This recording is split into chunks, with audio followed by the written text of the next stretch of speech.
Guys, so as I promised, I'm doing a quick comparison here between the PS4 Slim on the bottom and the Xbox One S. I've been using these over the past week. I got them roughly the same time. I wanted to give you a heads up here which one I prefer, and the gaming experience on both of them. So basically, first off, we can have a look at the actual build quality of both consoles. Both of them are coming with very nice sleek designs. As you can see from the PS4 Slim, it takes up literally no space in this little cupboard here, and it's coming with obviously the matte finish now, which means less fingerprints. One annoying thing is that they've gotten rid of the blue light that used to go across the PS4, which I did actually like. I felt it gave it some attitude. It's got quite a boring light now on the power button. The Xbox One S here is very kind of distinctive here, if you ask me. It's futuristic, a little bit bigger than the PS4 Slim, if we're to be honest, but still they've gotten rid of the power brick, which is an amazing feat. One thing which is a bit annoying is that we only have one USB cable USB port compared to two on the PS4 Slim. But one thing I do like about the Xbox One S is when you turn it on, it just sounds a lot more appealing. Let me just turn it on here so you can hear it. You can see it sounds a lot more welcoming, if you ask me. It's got a lot more vents on it as well, which do emit like a lot of heat, I think, to give good ventilation, whereas we don't get them on the PS4 Slim. Let's just turn this one on as well. So you can see both run extremely quiet. That's one of the things I have noticed about them both. They are very quiet compared to their predecessors, which is good. So in terms of the build quality, I'm preferring the PS4 Slim right now, but I do think that the Xbox One S is a massive step up in terms of the actual build quality here, which is good. We can move on now to the features and gaming aspect of things. Both have pretty attractive user interfaces nowadays. You do have slight differences with both of them though. The Xbox interface is categorized in 3 different tabs: the home area, and then the other 2 areas including the store. I think I prefer the Xbox One S's interface. It seems to be a little bit more easy to use and manage, whereas the PS4's is a little bit all over the place still. Also, the Xbox One S shows you the battery life at all times, which I do actually quite like compared to the PS4's. However, the PS4 has its advantages in terms of speed, which has always been an advantage on the PS4 side.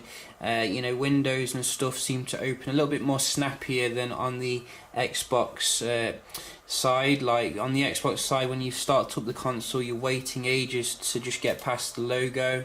There's a lot of these apps which start up but take a while to actually get going. On the other hand though, Microsoft does have quite a lot of nice apps built in, such as Groove, Internet Explorer, Cortana, etc. Lots of integration with your Windows infrastructure. So I definitely think they both have some pros and cons really. If you're a PC user, you probably will enjoy the integration a bit more with the Xbox though. Whereas if you've got a lot of Sony devices like Sony phones, etc., you got your PS4 Remote Play, I'd probably prefer the PS4 software experience for that particular aspect. In terms of the gaming, obviously a lot has been said about graphics, games, exclusivity and all that. Both have an amazing selection of games, if we're going to be honest.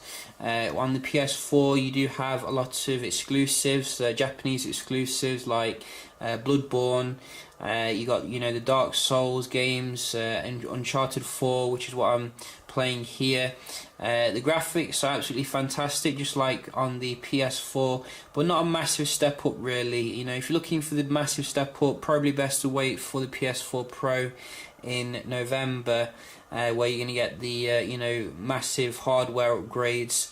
I think with the PS4, the only real upgrade you'll see is with your fighting games, because it's got wireless AC 5G support now, so you know, better latency, higher download speeds for your upload and download.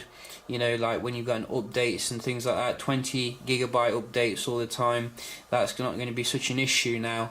In terms of the Xbox One S, we're getting a few more upgrades here. We're getting HDR support, 4K video streaming, which was sadly left out of the PS4 Slim. So I think Microsoft's done a little bit better here, bringing some, you know, value for money, particularly as the Xbox One S is actually cheaper, especially where I am. You know, it's only €200 and you get a game with it.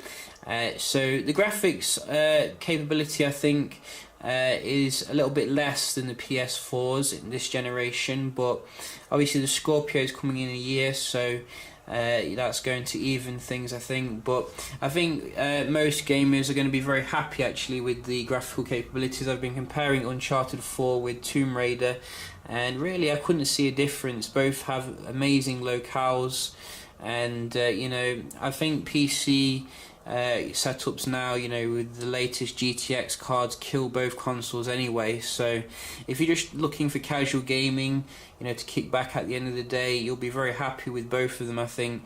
Obviously on the Xbox you have Halo, Gears of War 4, which is coming. So nice exclusives for both consoles really. So I guess that brings us to the end here, you know, which is better at the end of the day. Well, I think generally, you know, they both have their pros and cons. As I said, I think I prefer the hardware on the PS4 Slim here in terms of how compact it is, as well as the actual look of it. I enjoy the Xbox One S though in regards to what it brings to the table: HDR gaming, 4K video streaming, as well as some of the games which I personally enjoy, like Halo and stuff like that. But I think really you're probably better saving up for the next generation of consoles. They're not massive steps up from the previous consoles. Like if you've got a PS4 or Xbox One, you're not going to be massively blown away by each console here. I think even the controllers are very similar. You'll not notice a massive difference in terms of the battery life with the PS4 Slim controller. You do get a nice blue light that comes up here though, which is a bit different, and I think some additional functionality in terms of the USB. The also Xbox One S controller as well is very nice. It's coming with batteries though, which is weird choice by Microsoft, but ergonomically it feels just as good as the PS4 controller. So you know, whichever one you get, you're going to be very happy at the end of the day. But I think if you're someone who you know, values the Japanese exclusives and things like that, you're probably better off with the PS4 Slim here, or waiting until November. If you're embedded with Microsoft services and have a lot of Microsoft products, you're probably better with this one up here. You're also getting the you know, the benefits that I did discuss earlier. So yeah, just a quick little comparison here between these two consoles. If you've got any questions, do let me know. Hope you found the video helpful, and I'll see you in the next one. Cheers.